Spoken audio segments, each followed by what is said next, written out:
Бүгінгі біздің тақырыбымыз үш бұрыштың биіктігі, биссектрисасы және медианасы. Бүгінгі біздің оқу мақсатымыз 7-1-1-12 үш бұрыштың биссектрисасы, биіктігі, медианасы анықтамаларын білу және оларды сала білу. Алдымен оқушыларды пазл әдісі арқылы үш топқа бөліп аламын. Бірінші топ медиана, екінші топ биссектриса, үшінші топ биіктік.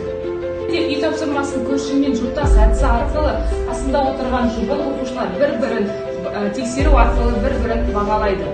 Ақиқат жалған әдісі арқылы жұптық жұмысты орындайды. Яғни балалар мына жерде берілген тұжырымдардың дұрыс еместігін, ақиқат жалғандығын белгілеп орындайтын болады.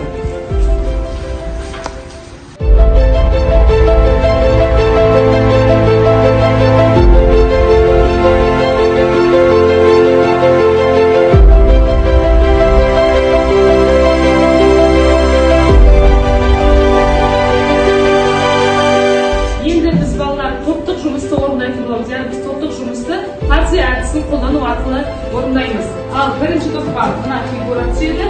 Осы фигурадағы берілген есептерді орындау барысында сендер қандай да бір фигураны құрастыратын боласыңдар.